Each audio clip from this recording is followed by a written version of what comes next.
নমস্কার বন্ধুরা, SB academic সেন্টারের প্রত্যেকটা ছাত্রছাত্রীকে স্বাগত। আজকে আমি উচ্চ মাধ্যমিকের সাইকোলজি সাজেশন নিয়ে আলোচনা করছি 2025 সালের 2025 সালের সাইকোলজি থেকে যে সমস্ত প্রশ্নগুলো আসতে পারে এবং বিভিন্ন যে এসএ কিউব এবং তার সঙ্গে কিন্তু তোমাদের যে বড় প্রশ্নগুলো, সেই বড় প্রশ্ন এবং তার সঙ্গে এসএ কিউবগুলো তোমাদের আমি দেখাচ্ছি। তো দেখো 14 নম্বরে কিন্তু তোমাদের কিন্তু এসএ কিউব আসবে। তো দেখো আমি অতটা পড়ছি না, তোমাদের জাস্ট আমি কোশ্চেনগুলো ফটাফট করে বলে দিচ্ছি। এসএ কিউব দেখতেই পারছো। প্রথম যে প্রশ্ন আছে যে বুদ্ধাঙ্ক সূত্রটি লেখো, বুদ্ধির সংজ্ঞা দাও, প্রতিভাবান শিশুর দুটি বৈশিষ্ট্য লেখো, প্রাথমিক গোষ্ঠী ও মাধ্যমিক গোষ্ঠীর মধ্যে দুটি পার্থক্য লেখো, এবং সমাজ জীবনে মাধ্যমিক গোষ্ঠীর দুটি ভূমিকা লেখো। ইকোলজি শব্দটি প্রথম কে ব্যবহার করেছেন, ইকোলজি কাকে বলে, পিটিএসডি কি। দেখতে পাচ্ছ খুব সুন্দর করে তোমাদের সাজেশনটা কিন্তু তুলে ধরেছি। তারপর আছে মেজাজগত বত্যয় দুটি লক্ষণ লেখো, দেখতেই পারছো। এবং প্রত্যেকটা প্রশ্ন কিন্তু ইম্পর্টেন্ট এবং প্রত্যেকটা প্রশ্ন কিন্তু খতরনাক ভাইটাল। দেখতে পাচ্ছ প্রচুর ছাত্রছাত্রীর রিকোয়েস্টে কিন্তু আজকে আমি তোমাদের সামনে দেখিয়ে দিয়েছি পীড়ন। পীড়নটা পরীক্ষা দেয় কিন্তু পীড়ন। পঞ্চতন্ত্র চল কাকে বলে, বার্ন আউট, ঠিক আছে, বার্ন আউট, বার্ন আউট, ঠিক আছে। এটা পড়বে অনগ্রসর শিশু দুটি ব্যবস্থাপনা সম্পর্কে লেখো, অনগ্রসরতা কাকে বলে, ঠিক আছে, এগুলো লিখবে, ঠিক আছে। দেখতে পাচ্ছ অনগ্রসর শিশুর দুটি ব্যবস্থা সম্পর্কে লেখো, অনগ্রসরতা কাকে বলে। এবং 535 নম্বরে যে প্রশ্নগুলো আছে সেটাও দেখে নাও।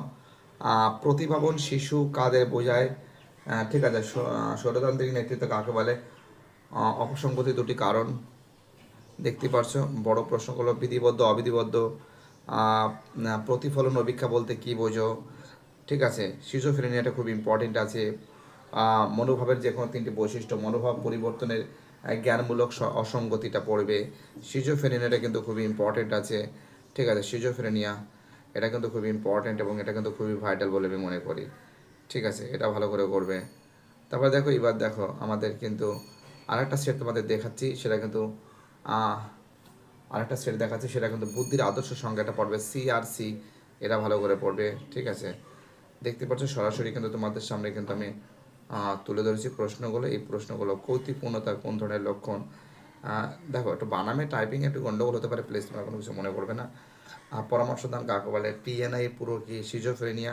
সিজোফ্রেনিয়া কিন্তু খুব ইম্পর্টেন্ট আমরা যেটা দেখতে পাচ্ছি, ঠিক আছে। এই যে প্রশ্নগুলো আছে এই প্রশ্নগুলো খুব সুন্দর করে পড়বে, ঠিক আছে। দেখতেছে লুপেকটার বন্টনটা ভালো করবে। এবং 535 নম্বর স্পেয়ারম্যানের দ্বি উপাদান তত্ত্ব, স্পেয়ারম্যানের দ্বি উপাদান তত্ত্ব এবং নেতার সংজ্ঞা, এটাও কিন্তু খুব ইম্পর্টেন্ট বলে, মানে প্রতিফলন অভিজ্ঞা, সার্থক সঙ্গতি সাধন, ঠিক আছে।